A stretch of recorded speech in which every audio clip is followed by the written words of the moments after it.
Hello, everybody. Welcome to the Soulstainable Living March Literary Circle. I don't know what was just going on with me.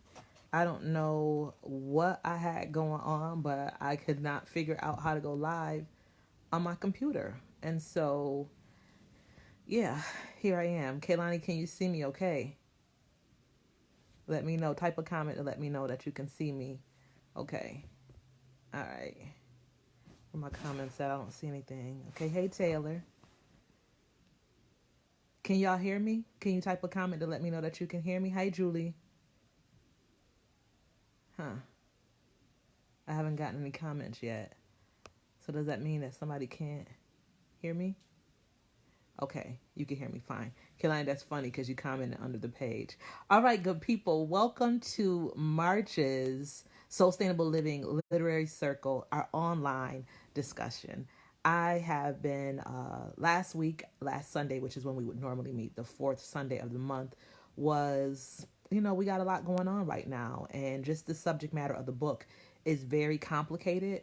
And so thank you, Taylor, my love. It's very complicated and it's very heavy, no pun intended. And so I just could not bear the weight of the discussion. So maybe tonight may not be as robust as we normally have because it's typically scheduled. Hey, Tiana. But I just hope that this will provide you with a safe space to talk about some things in the way that we talk about them. So again, this month's selection is Heavy by Kiese, Laymon. And I was just blown away with this book. It blew my mind because of the fact that it was a black man, a young black man, telling his story. And for those of us who are creative writers or literary scholars or whatever that means, there were some things in the story that were particularly uncomfortable. I felt very, I want to say dirty. I felt very unnerved. And I mean that in the best possible ways. I don't mean that it took anything from me in the sense of me feeling like I was just giving myself up to a book. But it was so absolutely raw. And what I want to do for the first time is I want to read, excuse my backlight, I want to read the first, actually, let me see if I can find my phone. I have it on I have the audio book. So I want to play him reading his words, just the first page, because there are not many spaces where we hear black men telling about their stories. And this is a specifically black story. This is a specifically Southern narrative. And I'm not a man, and so I won't attempt to talk too much about black masculine identity in the ways that that one person who might occupy that space would. But I do want to talk about family relationships. Hey, Mika, our co-sponsor, Mika Fusco from the Loud Branch Library. We know that we're shut down right now, but you can always go on the Libby app and see what books that we have. And I say we like I work for the library, but I swear I'm a librarian. But I want to share with you just a little bit in his words of what his attempts were. And I also want to share the letter, because this book is written as a letter to his mother. His mother is still alive, and she wrote a response back to him about this book, okay? So you don't have just this man talking about the ways that his mother abused him. You don't have a book that a man is talking about the things that he did not have and the inappropriate boundaries that he and his mother have. He wrote this to her, okay? I fell in love with his voice too, his actual voice, but also his written voice. So I want to read you. I was going to play it, but I feel like reading today. So thank y'all. Oh, and another thing I love, he starts it out with a quote from The Salt Eaters by Tony K. Bambara. And he says, the quote is, "'Cause wholeness is no trifling matter. A lot of weight when you're well." Wholeness is no trifling matter, a lot of weight when you're well. He starts the book off with that, which is a quote from Tony K. Bambara's The Salt Eaters. And if you've read that book, yeah, there is a response, Mika, and I'll text it to you. But I'm also going to go over today in our discussion.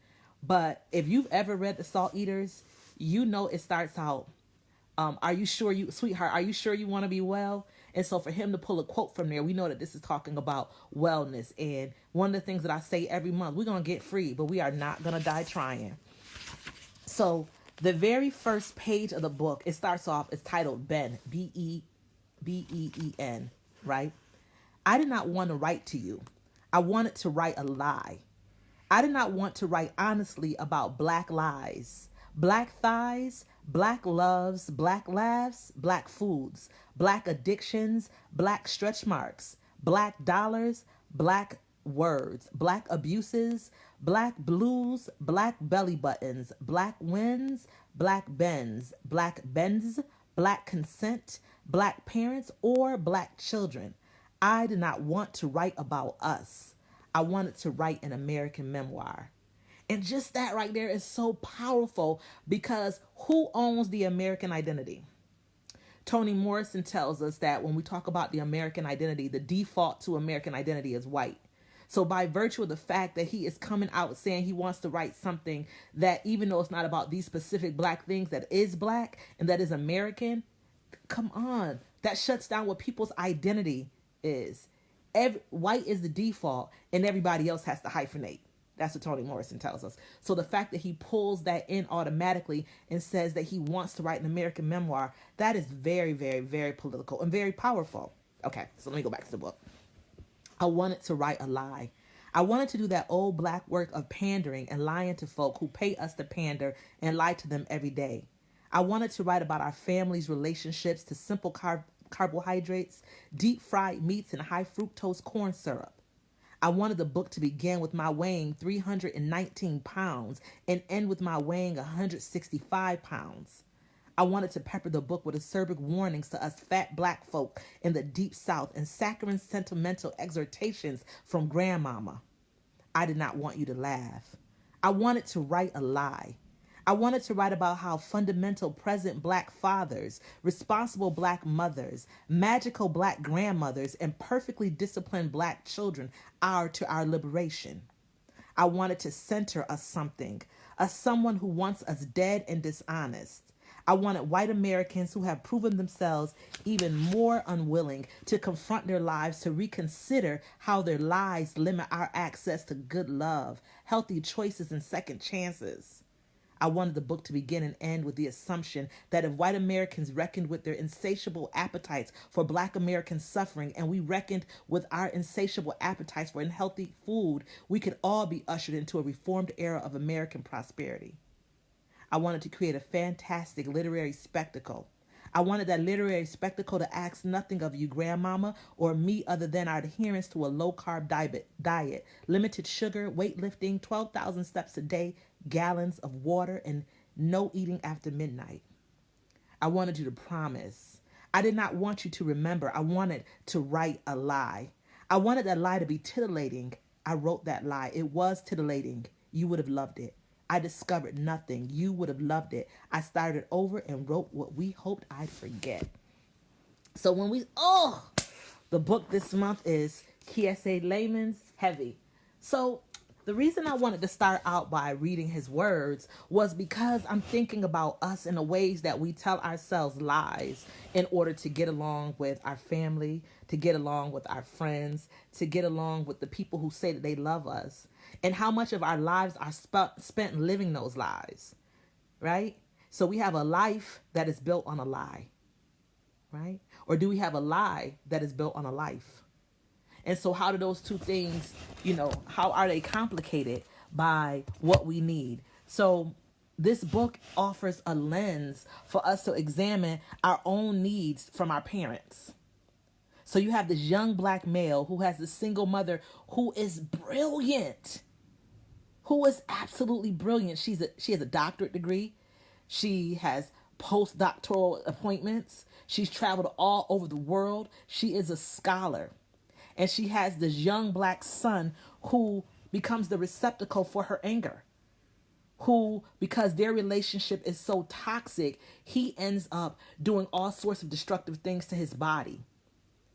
And he's not ever able in this space early on to reconcile his body from his mother's body. It's that whole thing. Where do I end and where do you begin?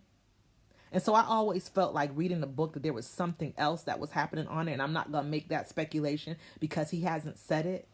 But because he has an MFA, and he knows what his writing suggests, When he talks about his mother's bed and he talks about it as our bed, he talks about a lot of things with space between them and the ways that he responds to her body and the way that his body feels when he's around her. And so we talk about boundaries and we talk about fatness. He talks about his body being fat and having an eating disorder. How many times do we hear men talking about eating disorders? So we don't. What he has done in this space is show us how you can tell your truth, how you can tell about your life, and you can craft a narrative that's so heartbreaking and so raw, right? So this month I'm going to do it a little differently. Like I said, I just put it up like an hour ago, so I'm not expecting a lot of people to be on the chat. But what I want you to know is that with this book, it's an instruction manual. It's an instruction manual for you to be able to reconcile your body. And some of us might have issues with body imagery. We might have issues with the other way that other people look at our bodies. I can do a whole piece about the way that Black women's bodies are read. That when we walk into a space that people feel like they have access to our bodies because of the way that our bodies have been used and commodified and hypersexualized and been broken apart in pieces. So, but what he does, what Laymon does in this narrative is that he rejects the notion of somebody else owning his body. And it takes him a long time to get to that. Because throughout his mother's poverty, he is so broken and he is so abused and he is so stripped bare from his own self-understanding that all he can do is to surrender to societal expectations about who he is. That's right, Tammy. It's so true. We give so much of our bodies away to people. When we're growing up and when we are, trying to come into our own understanding, we don't always have the language to claim our bodies for ourselves. And he talks about some sexual violence. There's a young girl in the neighborhood who the guys are running a train on, and he's supposed to participate in this. And he talks about the way that he interacts with women and their bodies and the way they respond to him as he gets bigger and stronger. And so for him trying to negotiate that space of who am I as a person? What do I own about myself? How can I take this anger and this violence that's being inflicted upon me? And how can I do something externally that's positive? Because he struggled. He struggled. He really struggled with identity. He struggled, and I don't mean identity in the sense of being gay or straight. I mean identity in the sense of him knowing what his Black masculinity represented for him. And really being secure in that masculinity without having any Black males take him under their wings. So women, sometimes, we feel like, I can be a father to my child. I can do the things that a father would do. I can show him what being a man looks like. And that's not necessarily true. It doesn't mean that you can't raise a person to be a strong human being. It doesn't mean that you can't raise somebody. Hey, sis, it doesn't mean that you can't raise somebody to their full manhood. It just means that there are things that young boys who are looking for role models only get through other men and get from men. And so for those of you who might be joining us for the first time, I suggest that you look at one of the other Soulstainable Living book talks or lit circles, because this is not typically how we do it, because I'm off my calendar. This would have happened last Sunday, and I just decided an hour ago to jump on live. So we're not necessarily flowing in the way that we normally would do, but I don't care because I'm talking about this book. And then next month during our regular fourth Sunday discussion, for those of you who are joining us the first time, you'll get a real glimpse of how we operate in this space. But I wanna take you back to heavy. I want to take you back to what I believe that he is trying to do with this narrative. I got to keep turning my light on. I want to go back into that section I started reading from you all about lies.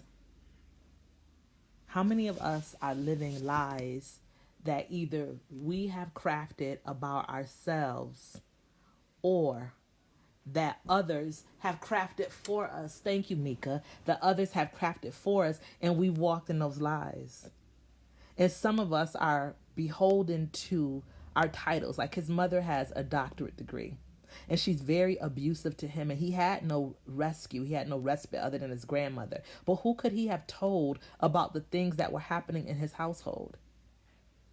So when we think about our own lives, whether it be things inside of our house or things that we grew up with, how many of us are living lies? How many of us are perpetuating those lies, not just on ourselves, but on our children? And when we think about those lies, how many people are so invested in other people's ideas about who we are that we will do everything and anything to keep those lies going? And so those are the things that we have to be really careful about.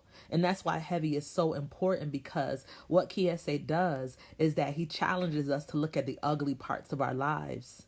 He challenges us to see where we have become so self-destructive and where those lies are intoxicating. And those lies have power, and those lies have strength, and those lies have the ability to create a person, a narrative of ourselves that we don't really occupy.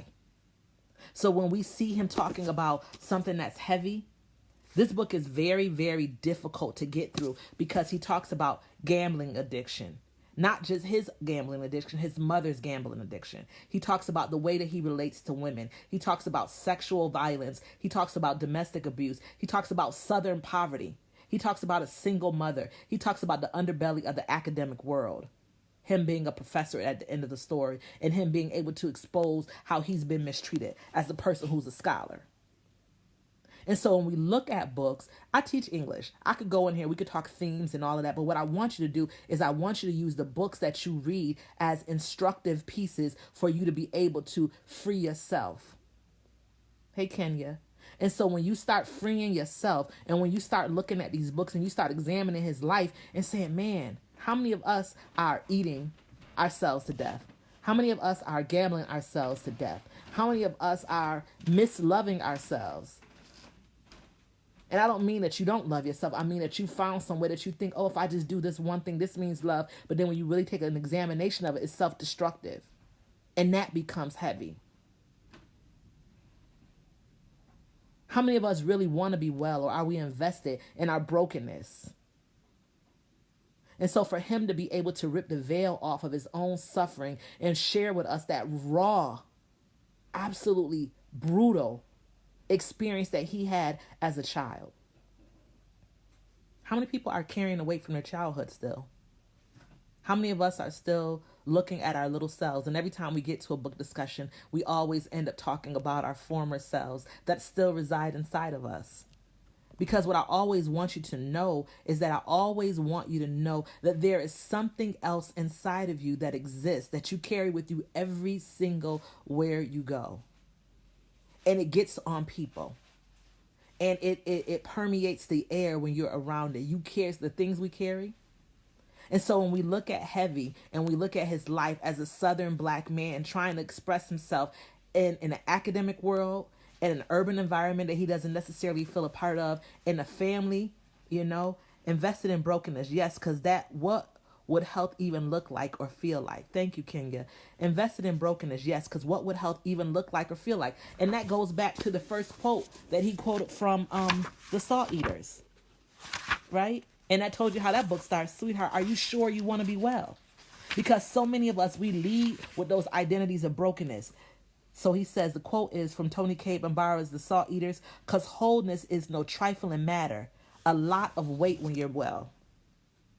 It may be less scared to stick with the devil you know. And my grandmother has a turn of phrase with that, Kenya. She says, all new brooms sweep good. So in your new iteration of yourself, you might be feeling strong, but it's surely easier to stick sometimes with the devil you know. Because when you have to confront something or change something, how are people around you going to respond?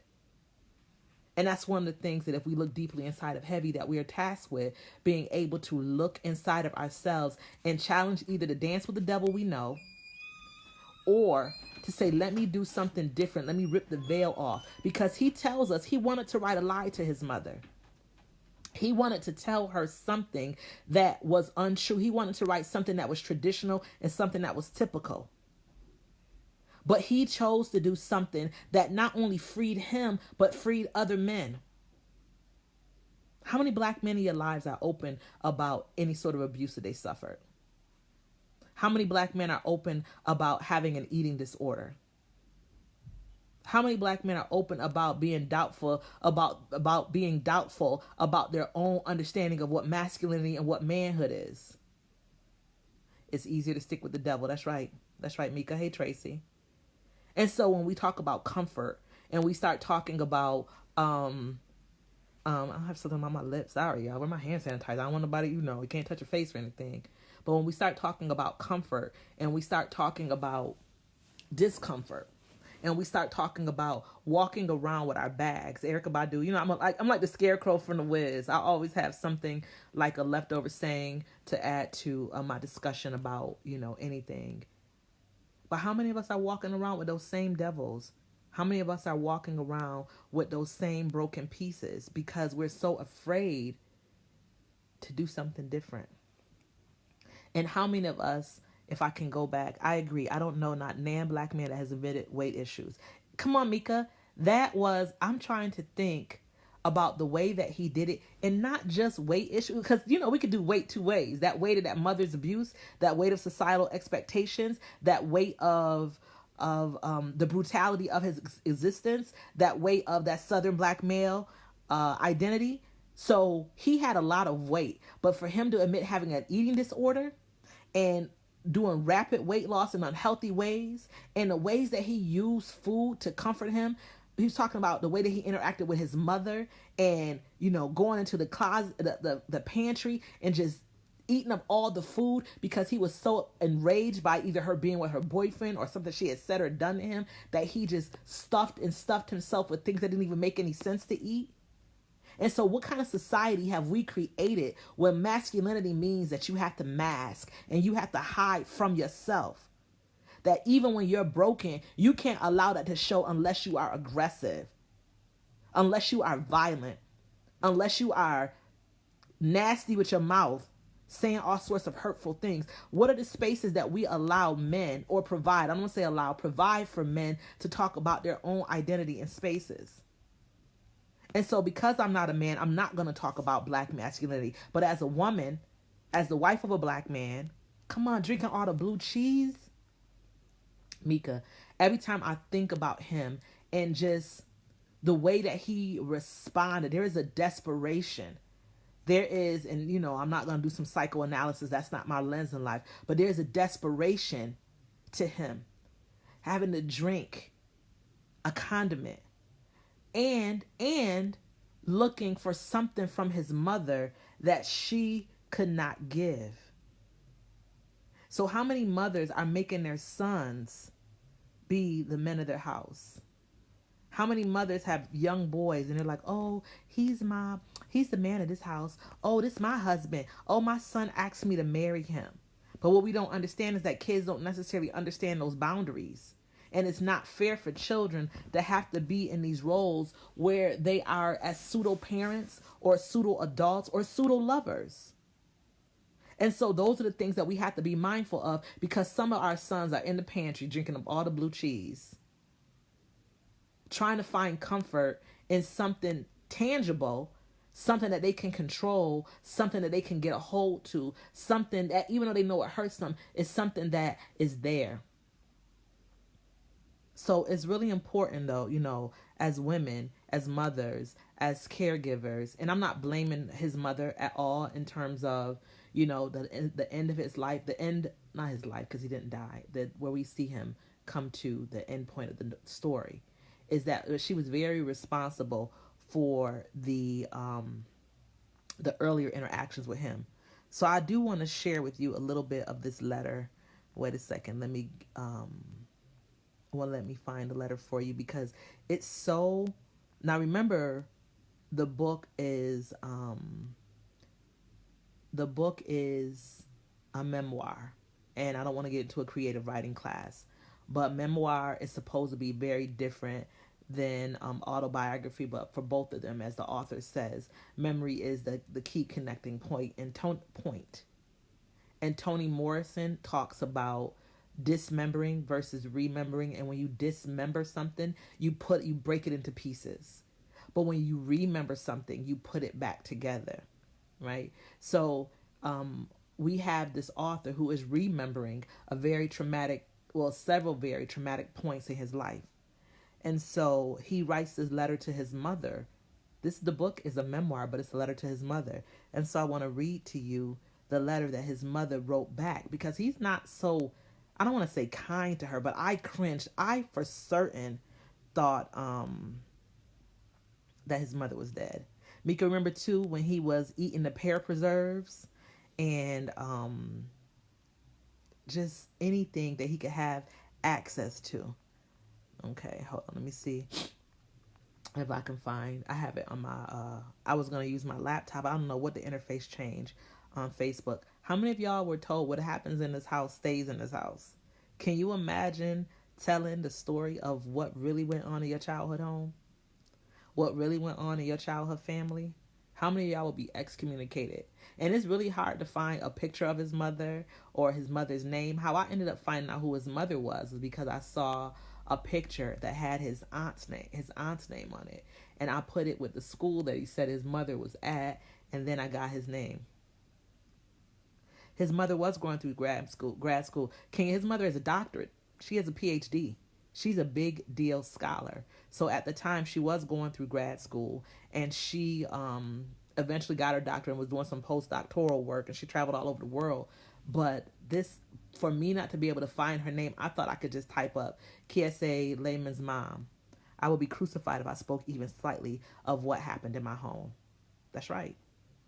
Because let me tell you,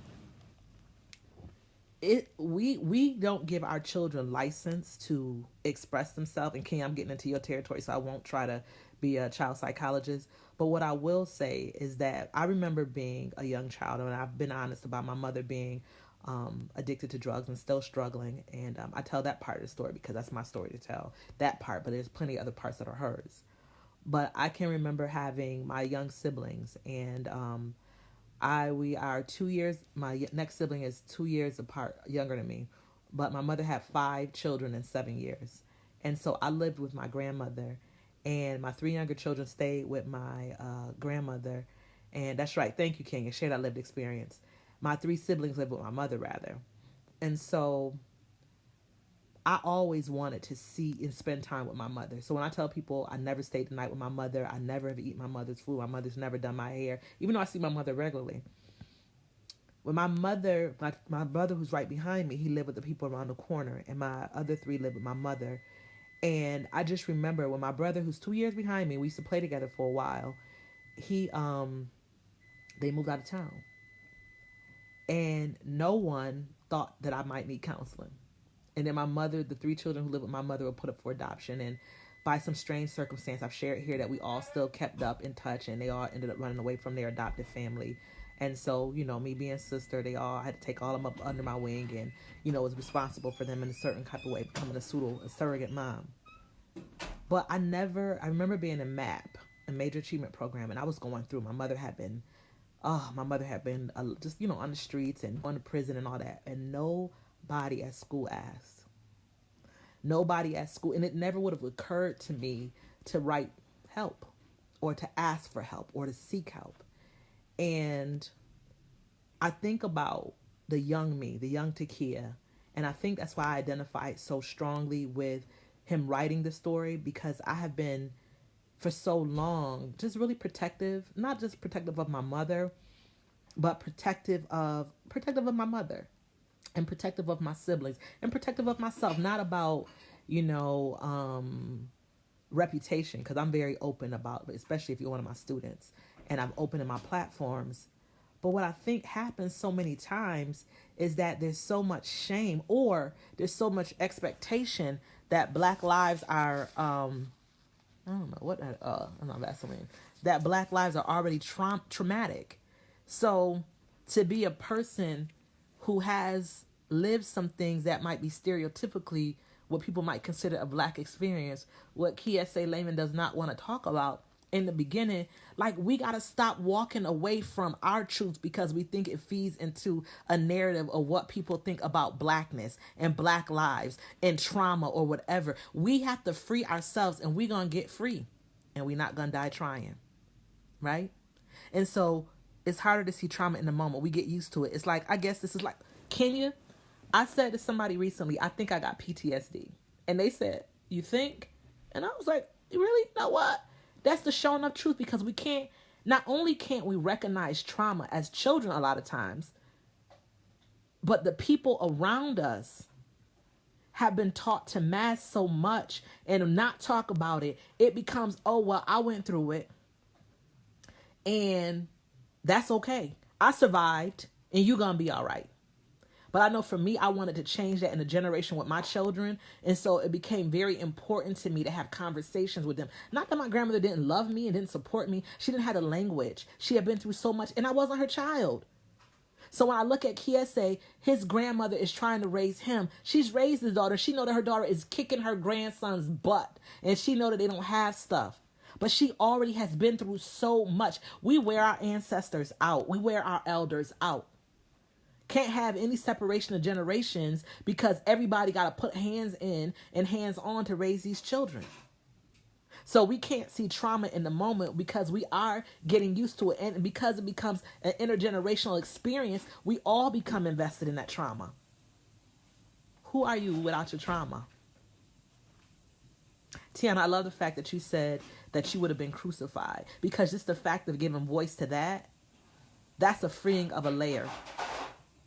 I think about this with Memoir a lot. We think of the story from the perspective of the child, but it's told through the lens of an adult and their work to understand later. Ooh, don't turn this to no English class. Let me read that again.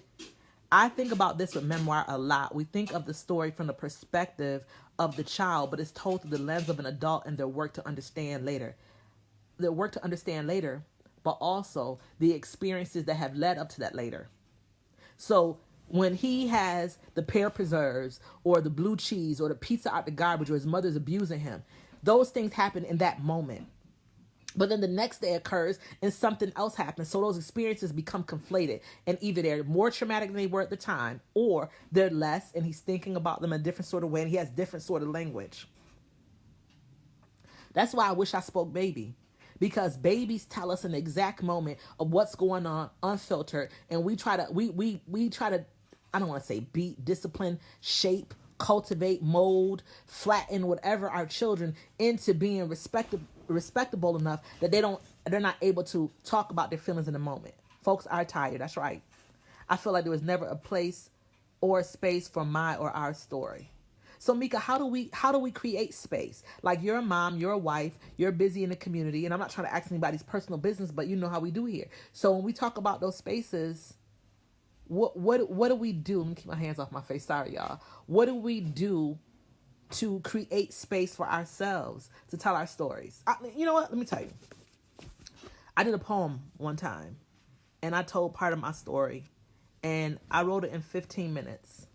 And it's the best thing I've ever written in my life. I cried all the way through it. Kevin was sitting here watching me. And it was so freeing because it wasn't heavy, but it was my memoir. And it was told, as Kenya said, from the adult perspective. Because the young Takia, the little girl Takia, had already given up so much of herself. Like, I was very worried as a child. And like, so I felt his trauma. I felt his panic. I felt his fear. You would love to offer a space. We're going to have when we get back off of our restriction, we're going to get together in real time and do our book, one of our book talks, because I think that we share so many beautiful things in this space, and that we share so many many personal things that it would be wonderful to see folks in real life. And like I said, again, this is not our typical night of doing this, but I never worry about, even if one person shows up, I still feel like the conversation is robust. I do want to, let me get this letter. I started talking again. Also, I was stuck with the potential trauma of others as he witnessed them. Just swimming in trauma, just life happening. Exposure to trauma is trauma. Exposure to trauma. Party at Mika's. That's right. Party at Mika's. Party, you come in there too, Kenya. So exposure to trauma is trauma. And so when we start looking at, hey, Jade, after the quarantine chronicles, that's right, hashtag. So when we think about our own experiences and the ways that we have been steeped in trauma and marinated in trauma, and the ways that we take that trauma into raising our children, and the way that we take that trauma into interacting with our colleagues, and the way that we take that trauma into our love relationships. We got a black man online. I'm not going to put him on the spot. And I said I wouldn't talk about black male identity because I'm not a black man. But I really want to know, where do black men go to talk to other black men? And what are those safe spaces? I was watching, I'm teaching if Bill Street could talk. Like that young girl being shared to get a swim in the pool. Yeah, we talked about the running the train, right? The sexual violence. And who does she become? And who does he become? And who does everybody around who is complicit in that young girl's we don't, to be honest? So thank you, my love. So what do black men do? Kevin, yes. Come here. You about to get on camera because you right here. And I'm not a man. Say what? Come here, love. Here. So we're talking about black men identity. Right. Okay. And you're not in the camera yet. You gotta come sit. Oh my God, you gotta get comfortable. So, okay, we hold it and use it. You look cute. Mm-hmm. So we hold it and use it as anger. So that was so close to home about to happen to that girl, because how many of us knew that girl? Kenya. Mika. How many of us were that girl? How many women and girls have been victimized and trained, run on them in sexual violence, forced upon them because some guy was whatever and wanted to enforce his power? So we talking about black men and black male identity. Okay. Tiana, hey, Mr. Graham. Hey, how you doing? So when we talk about black male identity, one of the things that we said when looking at this book, like I'm trying not to talk about the black male part of it because I'm not a man. Okay. But what do you see as ways that black men they deal with their feelings? So what do you mean, ways do they deal with their feelings? Like anger, frustration. What does society dictate or tell you about the ways that black men, or men, of course men in general, but this is a black male memoir, can express themselves? Well, from the way I was brought up, from what I've seen, from what I observed, from what I've read, you exert your masculinity by dominance over people. Mm-hmm. However, that dominance is, why you do that? You need better lighting. Yeah. Okay. All right, I'll do your lighting. Don't worry about that. Okay. Didn't know what you was doing. Okay. But dominance over people. Mm-hmm. Dominance over any and everybody else that you come in contact with. So whether that be in a sexual relationship, whether that be in a financial relationship, you assume the role of the alpha male. That is the role that you would need to assume. And if you do that, then you can have your way and do it as you wish. And if you do, then everybody else will submit themselves to you. So that's the role that I've seen, that I've understood the place to be. Now, that is what society tells you it needs to be. You need to be the man, not a man, the person in charge, the one who calls the shots, the shot caller, and everything else. Mm-hmm. And if you do that, everybody will submit their will to you, and then you can do as you please, as you like, and then you write your own rules. You do those things. That's what I came up under, that type of system of understanding. That's what it means to be a man. So can I ask you this? Because we're talking about the sexual violence piece of it. Okay. So Kenya just said dominance. Yes, we call that not taking disrespect. So, there's a scene in the book where these young guys run a train and the young girl, they're trying to figure out, and for those of you not familiar, a group of young guys, they're raping her. And so when we talk about, you talk about sexual violence, what happens to the boy or to the man who sees these things happen? Like, how is that person changed by trauma, or by witnessing broken pieces continually happening? What happens to particularly a black man in this society when you don't have an outlet, when people don't necessarily are not invested in your emotional self? They want to see the brawn. They want to see the brutality. right? They Right. want to see that force and that aggression. But what about the boy who cries when he sees this happen? I hope my breath don't stick. I'm on. Well, then he will be subjugated. He will be less than. He will be put down. He will be under the thumb of the person who's the alpha male. And if he knows that he is not the alpha male, then he will fall to the whim of whatever happens in that group. So if that group decides that they're going to take advantage of this young female, and he does not this young woman, Okay. if he does not partake in that, then he may be shunned, he may be ostracized, he may be put outside of the group, never allowed back in, or never to be trusted by not just the alpha person, but the entire group and anybody who partake in that. So Kenya says, right. If it's down to my safety and your safety, my safety comes first. So if you're in a situation where nothing feels safe, you got to be the all caps, the man. But what have we decided and defined as being the man? What does that mean? Because I know we have sons, and the things that I've always appreciated about you is that with my brothers who are aggressive but also very broken, with the men in our family, with our sons, our nephews, and anybody who comes into our house, my students, you tell them that it's okay for them to be who they need to be with their emotional side. Right. Well, at some point in life, you would hope that one would hope that the person who is a man would mature to the understanding of they don't have to be alpha in all the things that they do, especially in their relationships. That it might be a good thing for them to learn how to play their role and accept their partner in their role, and to coexist together. Because there's going to be some things that person, that man may not know. And their partner may have a more dominant understanding or have better understanding that makes them better at that thing. And if they come together, then they can rule, for lack of a better word, their household or their situations. But you have to come to that type of understanding. For me, you have to come to that understanding. And it may take you years, and some men never get to that point. Can I read a little of page 48? Hold on, let me get page 48. Okay, thank you, Kevin. I want you to talk about while I'm looking for page 48.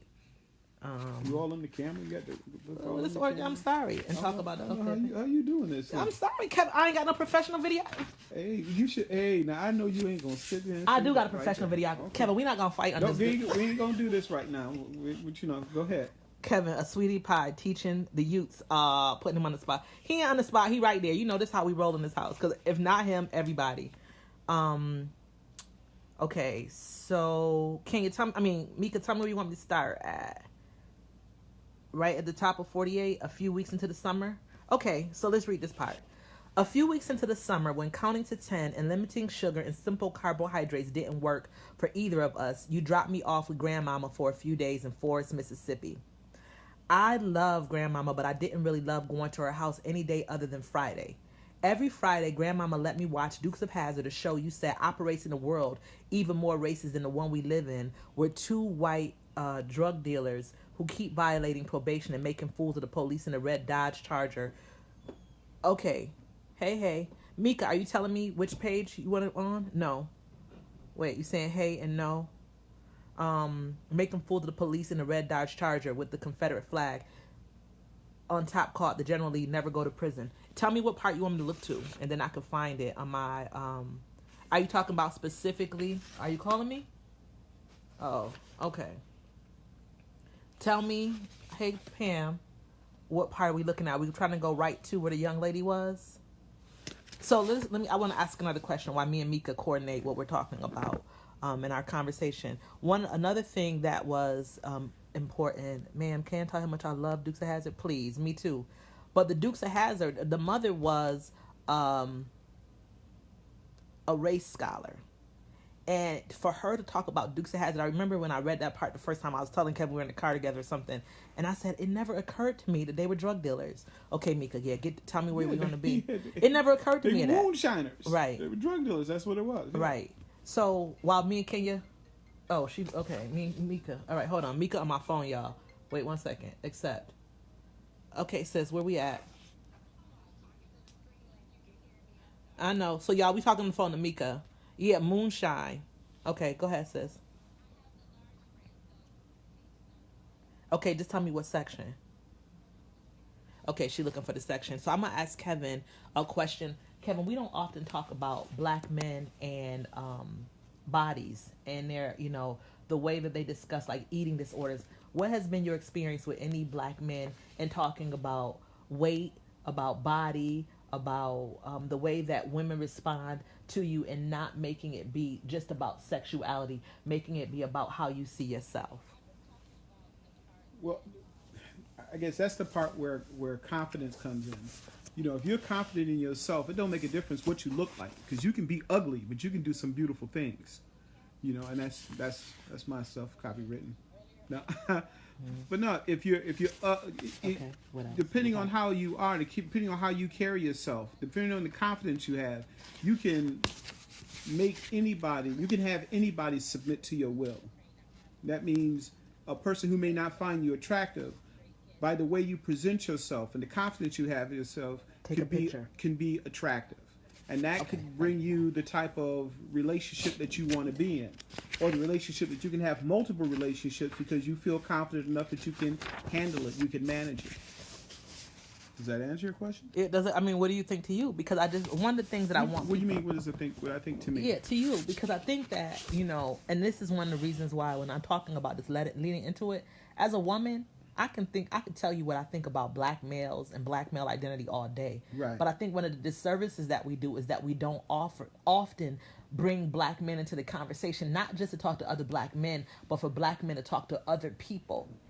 And to say, and that's what makes this book so powerful. Like, yo, he just telling us this junk is heavy. Physically, he's almost 400 pounds at points in the novel. In the end, when he's like 100-something pounds.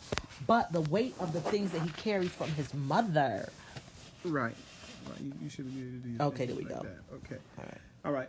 All right. Look, I'm writing my own story, my own movie script about being a man, right? Being a black man, and my own trilogy of stories of what that means to be a black man and to be a black man in this day and age. Because a lot of it has been built on negative and uninformed stereotypes that we got from somebody else about what it means to be a man. So what happens if you are, for the lack of a better word, a soft man? What if you're not an alpha man? I mean, you have some traits about you that make you perceive you as being soft. That doesn't mean that you're a soft man. That doesn't mean that you're going to let somebody come in and violate you, take from you, do anything they want to you. But your approach may not be one where you're so built on aggression and the physical attacks on people. That's right. That's right. That doesn't mean you're no less a man. It's just the type of man that you are. And you have to come to your own understanding of that. But if you try to gauge yourself outside of yourself and let society tell you who you should be, how you should act, and what is considered a man, then you'll have all these things that we have going wrong in our community. That's where we have people who are over reliance on brutality, violence, money, and the dominance that you can have with money. Where you have people who are just using sex and the ability to procreate and just take many different women at their will. They're just using it. They're just doing all these things because that's what society tells them that they should be. And if they're doing all those things, then they're the man. And if they're doing then all those things and they're the man, then they will never be the prey. Unfortunately, the people that they're doing that to is our own people, our own women, our own young girls, and our own other men. We're preying on our own people just to prove that we're a man to people who don't even respect us as being human beings. Oh, good stuff. Thank you. Go ahead, Mr. Graham. I'm going to keep you for a while. You will. Ain't that something? Right. All right, then. I'm going back there. You need anything from me? Well, I don't know. You can just wait here for a second now. Because I want to read this quote. Because I want to see what you think about that. Then you can go. We cooking dinner at the same time, too, y'all. We got a lot going on in the Graham. Me and him cook dinner together. Man or prey. Wow, I got to think about that. Or maybe man and prey. Maybe that you can exist in those two spaces. So Mika and I coordinated now finally. This is a wonderful passage that she sent to me. If you have the hardcover, it's page 27 going into page 28. So this is an encounter that he had with his mom when he was going over to the house, and this is where the girl was assaulted, and they wanted to know why he hadn't done. Ariana is watching. Yeah, why? Hey, Ariana. And hi Sharon. So I want to read this passage to you. I stood there watching you. He's talking to his mother. I stood there watching you, feeling a lot about what it meant to be a healthy, safe black boy in Mississippi, and wondering why folk never talked about what was needed to keep black girls healthy and safe. My body knew things my mouth and my mind couldn't or maybe wouldn't express. It knew that all over my neighborhood, boys were trained to harm girls in ways that girls can never harm boys. Straight kids were trained to harm queer kids in ways queer kids could never harm straight kids. Men were trained to harm women in ways women could never harm men. And parents were trained to harm children in ways children would never harm parents. Babysitters were trained to harm kids in ways kids could never harm babysitters. My body knew white folk were trained to harm us in ways we could never harm them. I didn't know how to tell you or anyone else the stories my body told me, but like you, I knew how to run, deflect, and duck. Oh, man. Mika, yes. Listen, can we talk about the ancestral memory that our bodies carry? I'm talking to you right now with a back that has been investigated, has been looked at through every microscope, every bone x-ray machine, every MRI. I have received so many medical medicine prescriptions. I have gotten physical therapy. I have gotten water therapy. I have, well, they wanted to give me surgery, but there's no reason and no rationale for me to have the back pain that I have. So when he talks about our bodies telling us stuff and reminding us of stuff, that right there, that's molecular level healing and molecular level awareness right there. Let me ask y'all, what are the things that your body remembers? What are the things that your body is telling you? What are the things that your body is carrying from your last life into your present life, into your future life? Some of us got aches and pains. Some of us got crippled, half crippled. Some of us creaking and cracking. And there's nothing that the doctors can diagnose. But there is something familiar about the ways run, deflect, and duck. Whew. Barriers to rest, reflection, and healing. Yes. But Mika, remember, some of us are invested in that. Some of us walk around with that pain. Some of us know that's part of our identity. And at a very, and we can't say at a young age, because like you said, Kenya, this is an adult looking back at a child. But he's talking about power. That there's a power structure that says there's somebody has to be on the bottom. Power doesn't work like how Kevin and I are sitting like this. This is not really what power looks like. Two people sitting side by side. When we talk about power, it means dominance. Dominance. Busted Rice Krispie kneecaps. Yep. Crackle, snap, crackle, and popping. Some of us were the girls that were taken advantage of, sexually violated, whether it was by family, whether it's by friends, whether it by foe. And he talks about the way that he participated in that, whether a spectator, whether an actual participant. So when we start looking at and start reflecting on our bodies, for those of you, again, who are looking, I know I'm driving Kevin crazy with this light. Kevin, please don't talk about my lighting in here. I can get you that. No, it's fine, because I'm almost done with this discussion. He says, my body knew white folk were trained to harm us in ways we could never harm them. I don't know how to tell you or anyone else the stories my body told me. But like you, I knew how to run, deflect, and duck. Well, wouldn't it be that, for people who have gone through the stuff we've gone through, you got history, like you said, molecular level, of inside our DNA that's been coded inside there of the trauma that we have not dealt with. We refuse to deal with it, good or bad, and just let it pile up. And the only way we act on that is we act out and lash out to against each other because we allow ourselves to be in a situation, however we allowed it, however we feel we allowed it, and we have not taken the true proper steps, all the true proper steps to change the situation and make right, to come back to be whole.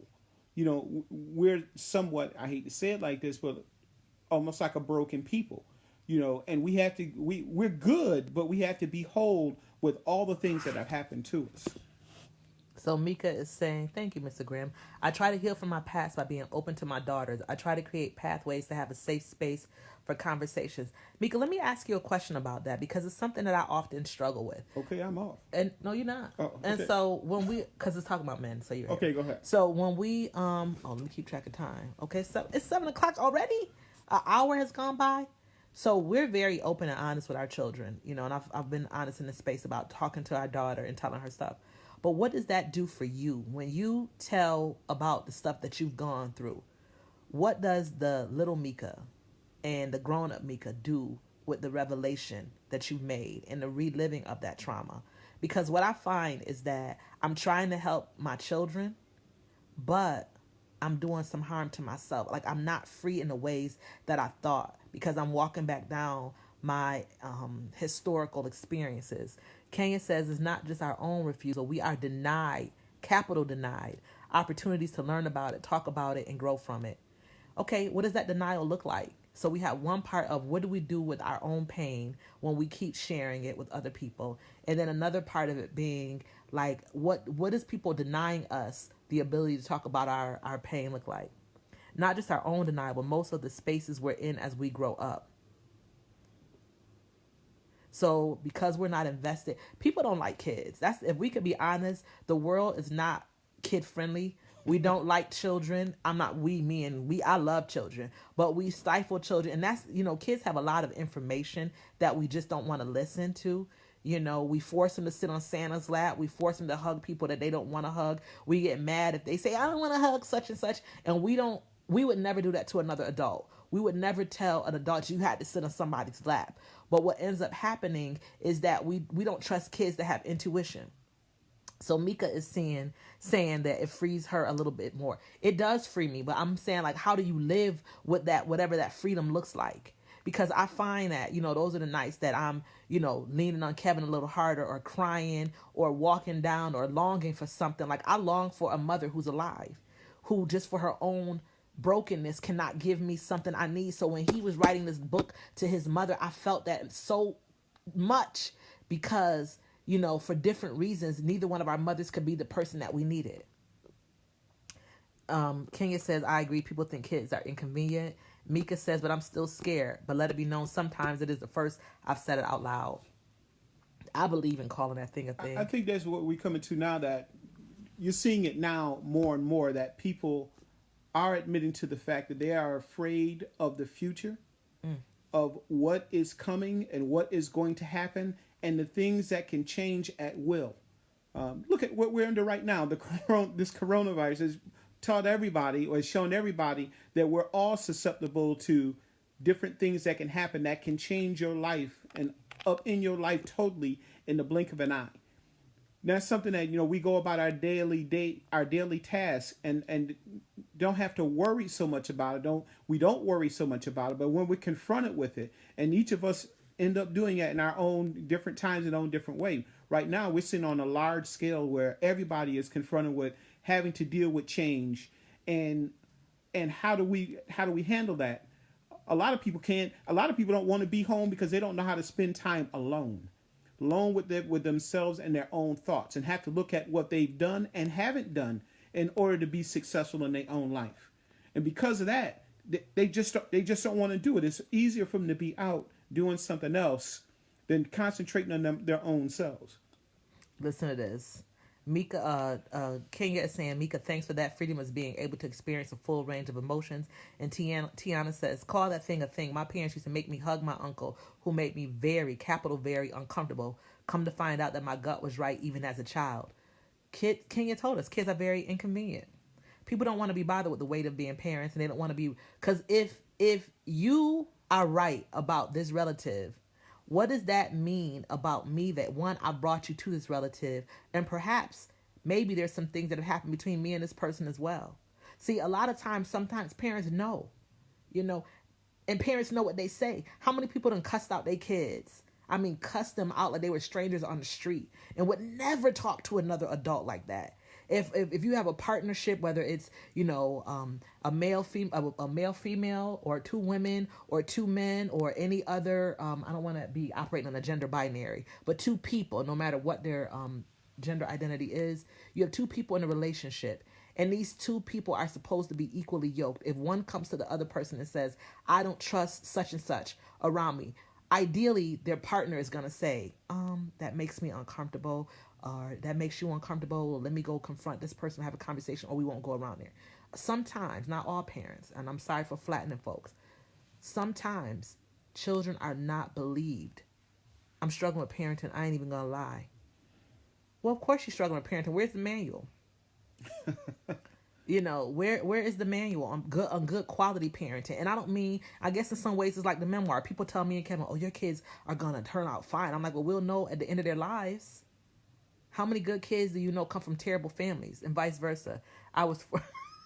Kenya, if you don't get up here talking about my friend, Kenya said her mother she was fortunate. Her mother was mean to everybody. Good, because sometimes, you know what, that protects you. I remember one time when Christian was in, and the kids were in elementary school, and if he were down here, he would tell you this. And I was the PTA president. Kevin was school-based planning, and so I was always doing activities at the school. And one time, there was this man who was a school personnel, and he just came up to me, and Christian was the cutest little, friendliest little boy. And he came up to me, and he said, oh, Christian drew me this picture. And he's like, oh, I really just love it. And it was something about the way that he said this picture and how much he loved my son. And I turned to him, and the kids will tell you without hesitation, I said, you know what? I love him too. And I will kill anybody dead who does anything to him. Unprovoked. But something in the back of my neck recalled my own sexual violence, right? My own hands being abused. And that man never said nothing else to Christian. I said, thank you, God, for me being able to have discernment. Tammy is sharing. Hold on, turn my camera around. Wait a second, y'all. Jimmy Christmas. Sorry about that. Just look away, Kevin. It's real organic. Just leave me alone. I can set you up with a better system. This is fine. Okay. Reliving trauma is so very difficult for me. However, I share that with my children because I want to give them the tools they need to get through life. Doesn't mean they won't have challenges, but they will be equipped. That's right. So you give them a toolkit. And Kenya, he absolutely did. And you know what else? Not only did he learn something, our children learn something. They know their daddy too, but they know their mother. Like, I always want to believe my children. So even Tammy, when you're talking about that, reliving the trauma and talking about it, like, I'm so open sometimes. I feel like maybe too open sometimes, but I'll risk it. I want to tell my children. And I remember recently, I hadn't been 100% honest about the types of violation that had happened to me. And I was having a conversation with one of my good girlfriends. I had seen this clip from Iyanla, and it was like maybe 1 minute. And it was a mother talking to her daughters. And she said something in there that I played the thing back, recorded on my phone. I kept sending this little clip to my girlfriends. And I said to my other friend I was talking to, I said, I wonder if I've been specific enough to my children about the things that happened to me. And I called them in the room, and I was really honest. And they were like, Mom, we know you said. But for me, it was important. Like, I did the language. I wasn't like, oh, well, this thing. Like, I wanted them to know, because I wanted to prevent them from having to experience that. And this is not my story, but there is a mother or a father, a parent out there who has harmed their children. His mother was tearing him up. His mother was physically violent to him for all her book learning, for all her accolades. This woman was detrimental, violent to her son. Freedom is being allowed to make mistakes and make amends, right? Kenya, you don't even know, you just gave me a good segue. So we know that this book is a letter to his mother. I want to read you all the letter that she wrote to him. It's on his website. It says, "These are your memories." And it was written June 10th, 2018. "Dear Key, In my warped imagination, I would have been a habitually good mother had your daddy and I remained married. Your dad had strengths in my weak places, and I had strength in some of his. This is just my way of saying that while not all moms need good husbands and daddies to help rear and give children sustaining values, I did. Alone, my maturity and especially my ability to manage cash finances and exude patience were grossly insufficient. I could offer many reasons for that, but as you know all too well, I am not inured with rear view mirror. I do not use the rear view mirror because I cannot change the past. Your hope is that this remembrance will mobilize me, our family, and the nation to reckon honestly with the past. What I know for sure is that I am determined to be and do better today than yesterday. During the first 5 years of your life, I cannot recall a time when, despite college and graduate school and life, daddy's drowning, we were not attentive, protective, and happy parents. My point here is simple. I was not a good single parent. Luckily, I knew that I needed and you deserved better, and mom's support and unconditional love were there when the bow broke. The bow broke too soon and often. I will say this. The penchant to not look back taught me quite early to take failure and success in stride. I was never one easily overwhelmed by either, as they are sides of the same greasy spoon. When I received your book, I was proud that you had finished a project, but saddened because remembering can bring as much joy as pain. In writing this work, you re-triggered and re-engaged a good bit of sadness. Enthralled in work up to my eyeballs, I scanned the pages and found myself sick to my stomach. I called a friend, sought a lifeline, scribbled a drafty letter to you, and regained my composure. In addition to regretting that I had harmed you and was unable to protect you from harm, I have to work hard to reckon with you and myself, to love myself and learn to use the rear view mirror critically. Not only do I love you, I am forever grateful for your love and your life with all of its beauty, ebbs, and flows. I am also grateful for my spotted and checkered life and for the fact that I will never give up on anyone I love, not even those I do not love or like. I believe in regeneration, my own, yours, and others. These are your memories, your renderings. I will not dispute them. What I know is that I should not have whipped you, or to use your favorite word, beaten you. For those who are curious, no, I did not grow up with parents who beat their children. My father never laid a hand on me, and mama whipped me once or twice that I can remember. She whipped my brother Jimmy an awful lot, and Linda, my eldest sister, and Jimmy fought too much. The siblings wrangling invariably led to dysfunctional daddy-stepson tensions in mom's absence and in mom's house. Much like you as a kid, I lived in the world of books and prose. I lived with parents and in a stable community with those who loved me unconditionally, even when some were awkward in their expression of love or behaved toward each other in over-the-top emotional displays. I grew up affirmed and protected. I owed that world to you. I wish I had delivered day in and out. Day in and out, I saw mama balance the family's finances even when dad gambled his way. So whoever I am, please know that I wish with all my heart that I had done better and been more understanding and competent in those years. I have always loved you, and nothing you ever write or say will ever change how much you mean to me. You are my child, and I love you unconditionally and cheerfully. In my remembrance, I hear our laughter, our arguments, my incessant worry about your safety, your good grades through fifth grade, all your basketball games and rural outposts, your choices in girlfriends, the New Orleans and Memphis trips, the underdogs, and yes, the fear that I'd lose you too early, either because you would turn your back on me or be shot from the sky.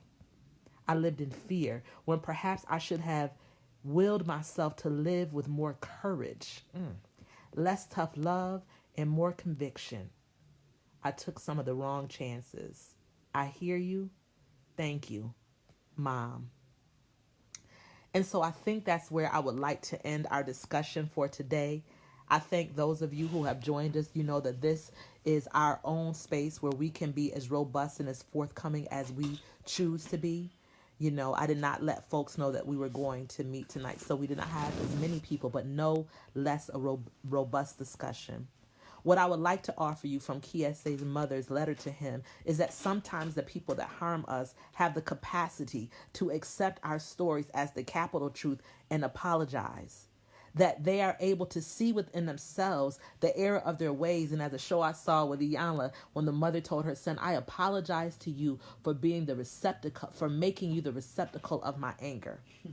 What we see with Heavy is that we have a young black male, a scholar, someone who is being raised by someone who's able to critically examine complex pieces, but is not able to give that lens to herself in real time. And Winnette, thank you for that. I feel her pain. Because many of us either have inflicted this pain upon somebody else, or we are inflicting that pain upon ourselves. And when we are trying to figure out who we are as people, our personhood is always shaped by the things around us. Who are we without our trauma? Who are we without our pain? Who are we without the things that have happened to us and the things that we have caused to occur in other people's lives? And so what I ask for each of you is that you continue to do the work, that each of us continue to do the work. And I ask that you share my Soulstainable Living Facebook page. I ask that you invite people from your own world into this world. Invite them into this space, because this is the work that we are doing. We are trying to heal ourselves, one word, one action, one deed at a time. Thank you, Julie, too. Mr. Graham is always on deck to do something, because they have to listen to me talk about books all the time. And I just really am so grateful that you all are so very transparent. And Jesse, yes, please catch up on meetings. Come up in this space. We will be here again the last Sunday of this month. Thank you to Tammy. So I'll give you the date. Thank you, Annette. Thank you, everybody. Sharon, Lisa, Tracy, I want to tell you the date. Actually, there's on the Facebook page, you'll see the flyer. And our next book club meeting is April 26th, which is a Sunday. We'll meet at 6 o'clock, and we'll be talking Thick, which is a collection of stories by Tressie McMillan Cottom. And so we'll talk about women, black women, and our bodies and ourselves and the things that make us drown. And even if you haven't read the text, I hope that you're able to come to the conversation and get something from it, because that's how books are supposed to be used. Sometimes that we treat books as if they're separate from ourselves. But what we see with all the books that we read so far, that those things pull us closer to our understanding of who and how we are. So again, thank you so very much. I just ask that you share this page, that you invite your friends and family to like the Soulstainable Living Facebook page. I also have to give a big shout out and an extreme appreciation to Mika Fusco, my own personal librarian at the Lyle Branch Library. If they were open, you would be able to go there and get the books, but you have to use the Libby app now to go online for the books that are audio books or ebooks. But we will be again here next month, the fourth Sunday. Again, thank you, Mika Fusco, and the folks at the Lyle Branch Library. She's a manager over there. So once this world open back up, please go check her out, because we'll be doing some movie viewings. We'll have those dates for you on 2 of the upcoming books. But again, thank you so very much. For those of you who have not read the book, it's Heavy by Kiese Laymon. It's an American memoir, and he talks about black men bodies. He talks about having a gambling addiction, being the child of an abusive mother. He talks about growing up in the South. Heavy is read by the author. Yes, it is an excellent audiobook. Yes, I actually own it, Kenya, by mistake. That's a whole other story. Me and Audible, it's a whole... Yeah, I just got banned from returning my books, but it's this whole thing. I didn't know you can return every book after you read it. My goodness. But thank you all so very much. Thank you, Kenya, too, for your space, your time in this space. Much appreciated. Thank you all so very much. See you next month right here at 6 o'clock, the fourth Sunday. The book is Thick by Tressie, Thick and Other Essays by Tressie McMillan Cottom. And again, please invite your friends and family to like the Facebook, the Soulstainable Living LLC with the Kiese Grand page. And of course, a special thank you to my husband who's always on deck. Listen to our radio show every Monday on Whale LP 104.3 FM at 5 o'clock, and also is rebroadcast on Jazz 90. What you say? Oh, I'm sorry. Jazz 90.1 WGMC FM on Sundays at 8 a.m. Take good care.